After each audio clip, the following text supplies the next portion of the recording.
Hello दोस्तों, तो आपका एक बार फिर से हमारी यूट्यूब चैनल में स्वागत है।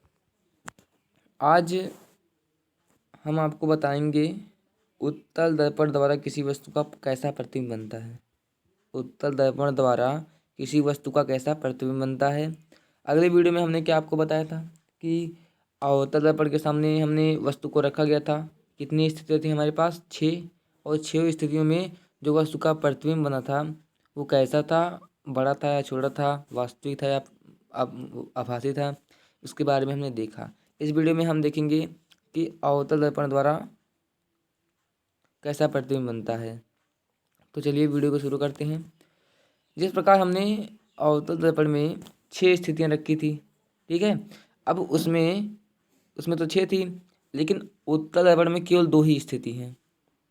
अवतल दर्पण में केवल 2 ही स्थितियाँ होंगी। चलिए देखते हैं कौन कौन सी स्थितियाँ हैं।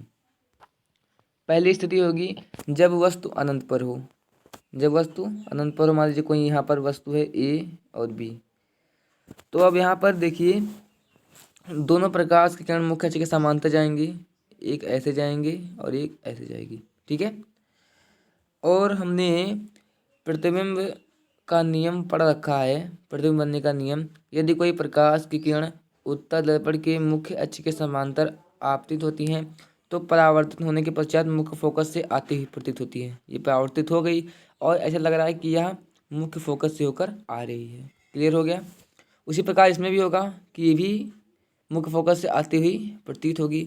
और यहाँ पर देखिए इस वस्तु का प्रतिबिंब बन रहा है। इस बिंदु पर इस वस्तु का प्रतिबिंब बन रहा है एफ पर।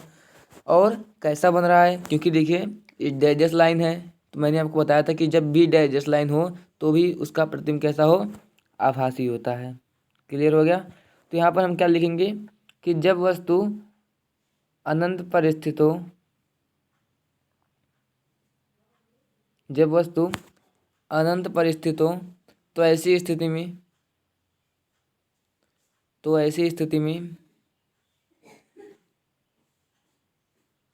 उस वस्तु का प्रतिबिंब ऐसी स्थिति में उस वस्तु का प्रतिबिंब आभासी,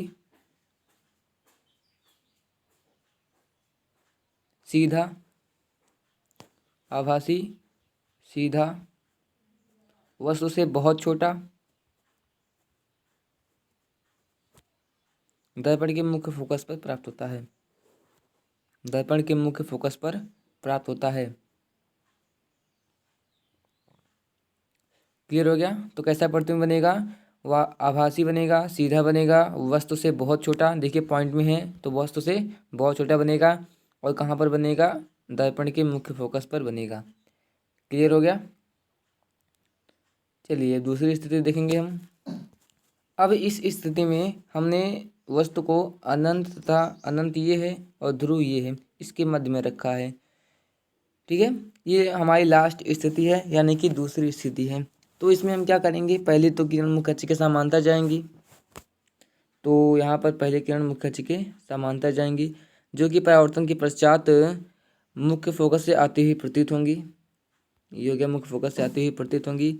अगर इसको हम रेड इंक से कर देते हैं, पीछे डैश डैश कर देते हैं, ठीक है, मान लीजिए डैश डैश है ये।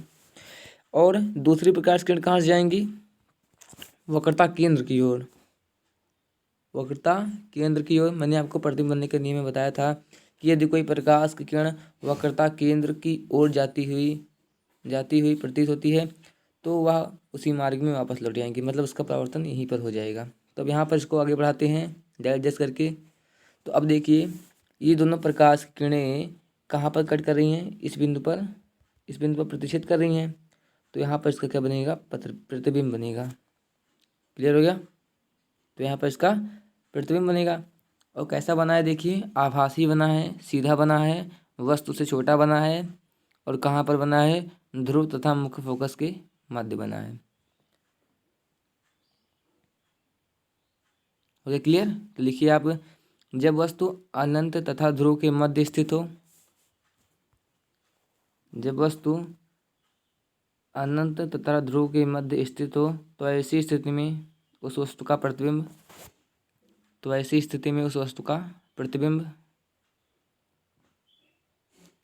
सीधा,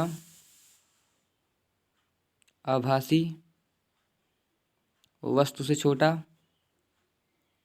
तो ऐसी स्थिति में उस वस्तु का प्रतिबिंब आभासी सीधा वस्तु से छोटा तथा दर्पण के ध्रुव तथा मुख्य फोकस के मध्य प्राप्त होता है। तो ऐसी स्थिति में उस वस्तु का प्रतिबिंब आभासी सीधा वस्तु से छोटा तथा दर्पण के ध्रुवी तथा मुख्य फोकस के मध्य प्राप्त होता है। क्लियर हो गया। अब हमने दो स्थितियां देख ली, तो अब दो स्थितियों में निष्कर्ष क्या निकलता है कि उत्तल दर्पण द्वारा बना प्रतिबिंब हमेशा सीधा और आभासी और वस्तु से छोटा, ये तीन गुण रखते हैं। ठीक है, कि वस्तु का हमेशा सीधा, आभासी और छोटा प्रतिबिंब बनाते हैं। क्लियर हो गया। और यहाँ पर दूसरी स्थिति, दो ही स्थिति क्यों ली गई मैं आपको बता दूं। अगर हम वस्तु को अनंत पर रखें तो उसका प्रतिबिंब मुख्य फोकस पर प्राप्त होगा। अगर हम उसकी मध्य कहीं भी, यहाँ पर भी रख सकते हैं, यहाँ पर भी रख सकते हैं, यहाँ पर भी रख दें, तो भी उसका प्रतिबिंब इसके मध्य ही बनेगा, ध्रुवी तथा मुख्य फोकस के मध्य ही बनेगा। तो इसलिए दो ही स्थितियाँ ली गई हैं। और कैसा प्रतिबिंब बनेगा, मैंने आपको बताया कि आभासी सीधा वस्तु से छोटा और सदैव ध्रुवी तथा मुख्य फोकस से के मध्य बनेगा। क्लियर।